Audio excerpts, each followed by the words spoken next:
Hey folks, this is your Intro to Interpersonal Communications, Professor Christy Thomas. So,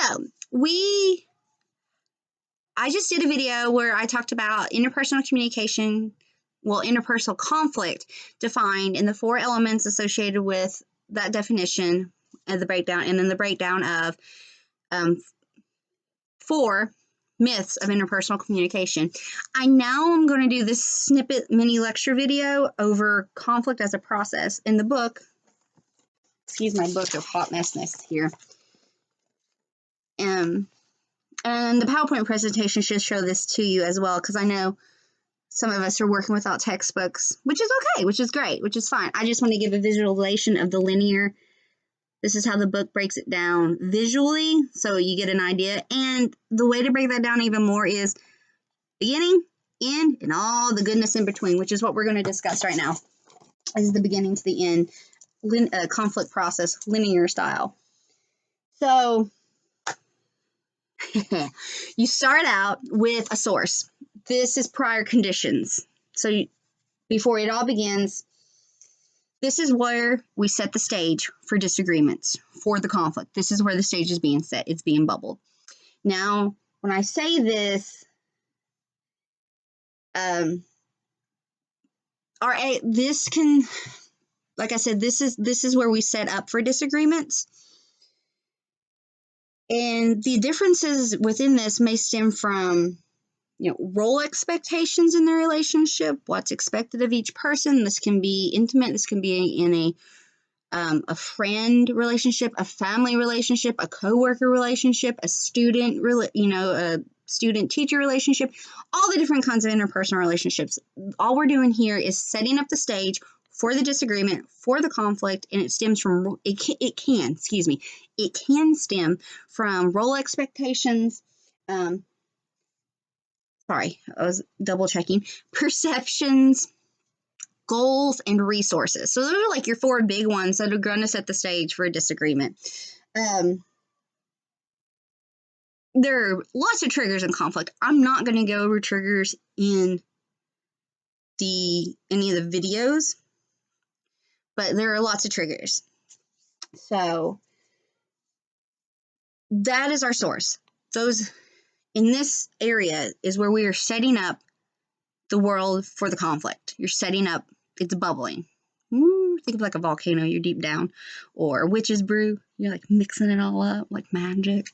But you're brewing, you're cooking up the I don't want to say anger, excuse me. You're cooking up the conflict. Ooh, I like that one. We'll go with that one. Cooking up conflict. It's there. Whatever the case may be, it's there. Then you have the beginning, and this is frustration awareness. In this stage, at least one person, remember, interpersonal conflict has to have 2 interdependent people for it to be interpersonal conflict. You got to have someone to go back and forth with. At least one person within the conflict is aware there's a problem. So, it could be blatantly aware to everyone involved that there's a problem, but at least in this stage, at least one person is aware of the conflict that's happening. Just because you're becoming aware of differences in perception or roles, expectations or goals or resources does not necessarily mean there's conflict. But this is the stage where at least one person becomes aware within the dynamic. So,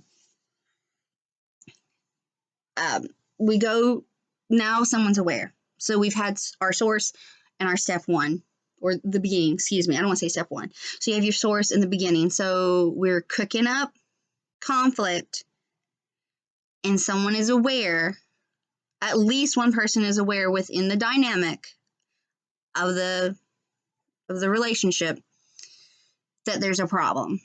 Again, that doesn't necessarily mean conflict is on the horizon because you're aware, but now we are aware.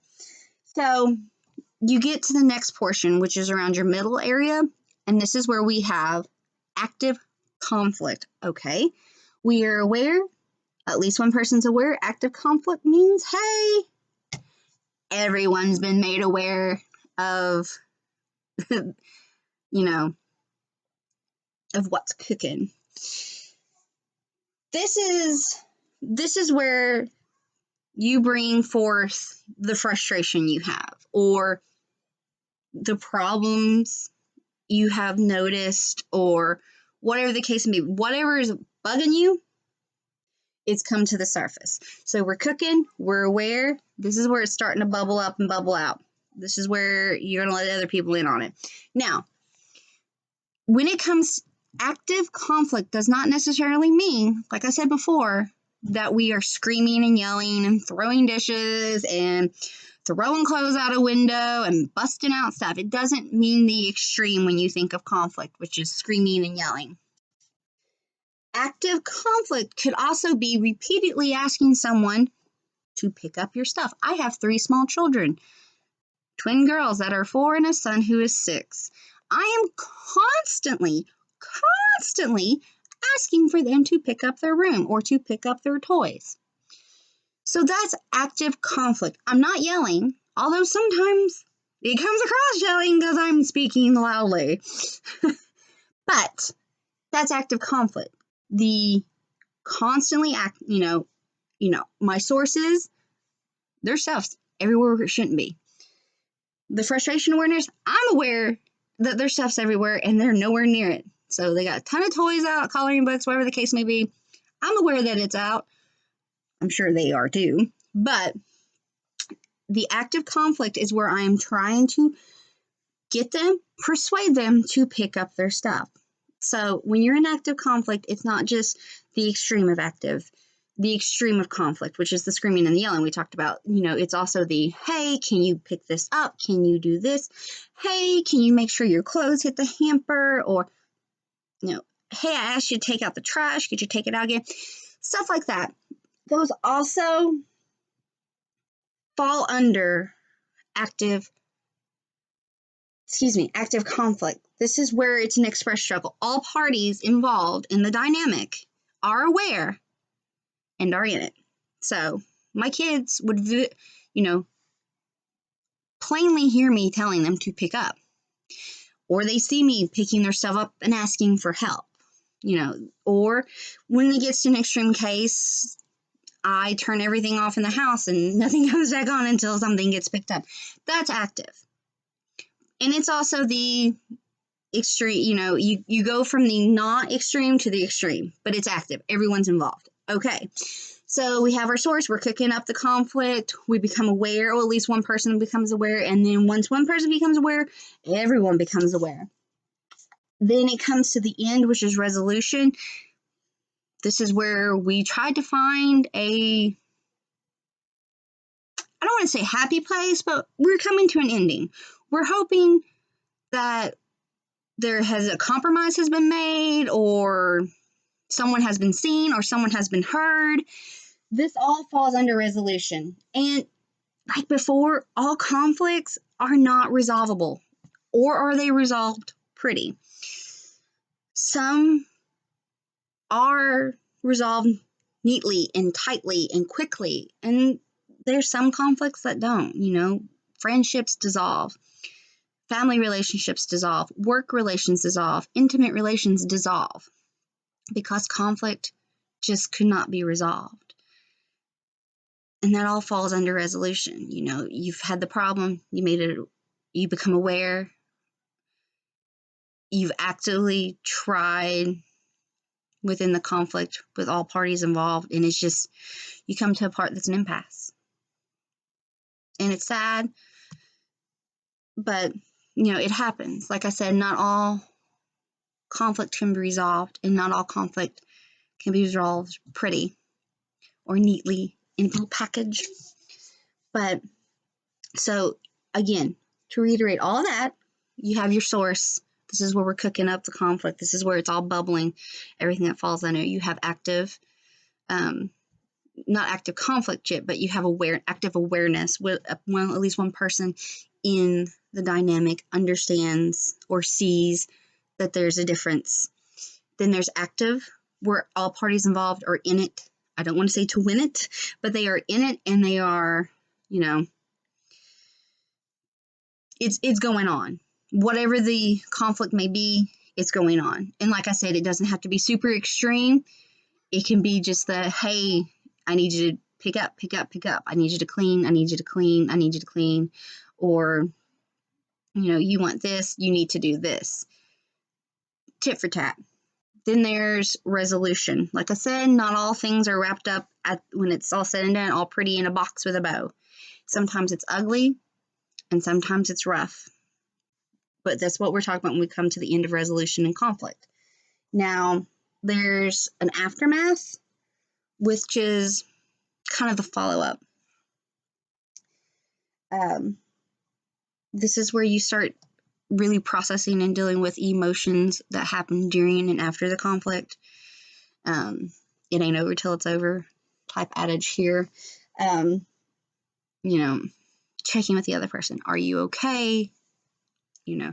This is where if apologies can happen, or maybe you've gotten angry and you've blown up, and maybe it's because you just had all these emotions bubbling for so long, and someone left a sock out, and all of a sudden you explode. So you have your explosion, and you do a little, nobody does this, or da-da-da-da, someone has a tirade. Afterwards, maybe I overreacted for this instance. And this is where apologies come in, or the checking on emotions, or the situation, or if it's dissolution, it's the moving forward. Is it moving forward together? Is it moving forward separately? That road. That's what we're talking about with the aftermath. The follow-up to the relationship. So, quick breakdown once again of conflict as process. And I'm going to pretty much just read. The book has this little green box here. Like I said, I know we're not really working. The PowerPoint shows it, and I know my lesson review has it too. So I'm just pretty much going to read to you what the book says here as a kind of a tidy up for this mini lecture. Conflict as a process, there's prior conditions. These are the differences in background, experience, culture, attitudes, beliefs, values, opinions, or preferences. So these are just the differences you have. And these happen in all interpersonal relationships. Family, work, friends, school, intimate, they're there. Frustration awareness, this is where one individual becomes aware of the differences, thoughts, and self-talks about differences occur. This is where an individual will experience frustration. Self-talks come where you talk to yourself. Nobody does anything. Why can't they just understand? Why can't they see? Why do they not? This is where you try to talk to yourself. Then there's active conflict. This is where the conflict is expressed. Expression can range from a verbal expression of mild differences to physical violence. Physical violence is our extreme in this. So it can be just the simple verbal, would you please pick up your clothes? To an extreme violence, physical violence. So, you got your extremes here. Then there's resolution. One or more of individuals involved seek to manage the conflict. Not all conflicts are managed successfully or resolved. We talked about this. This is where you're trying to resolve, you're trying to hash it out and figure it out and end it. It's not pretty. Sometimes it can be pretty. So you have your pretty easily resolved problems, and then you have those, it just can't be resolved. And in between there's a compromise. This is an uncompromisable resolution. It just can't be resolved. And then finally, the follow-up. This is individuals check to determine whether a conflict has been effective and appropriately managed, and they may need to revisit conflict management strategies. So this is just the follow-up. Hey, I'm sorry, this happened. This is where apologies happen, or this is where decisions are made on how to move forward, individually or together, or, do we seek out, is this a reoccurring conflict? Is this a reoccurring problem? Do we need to think of better ways to work on this together? Do we be ways to work to become more aware of our conflict? Do we need to seek others for our help with our conflicts, or more professionals, or do we just go forth solo? This is what we're talking about here. So those are the 5 stages of conflict as a process. Linear, it's prior. There's your prior conditions, frustration awareness, active conflict resolution, and the follow-up. So that is conflict process, linear style, as described by the book. And you'll find all this in your PowerPoint presentation and the chapter review that I have sent. So just make sure to check all that out. And if I can find some more little goodies online or some YouTube videos to help snip it up some, I'll link those up to Blackboard as well. So thank you all so much. I hope you have a wonderful day, a wonderful week. Again, thank you to all the people on the front line right now and to all of our essential workers. I appreciate you and thank you so much for everything. Thank you guys. Thanks for listening.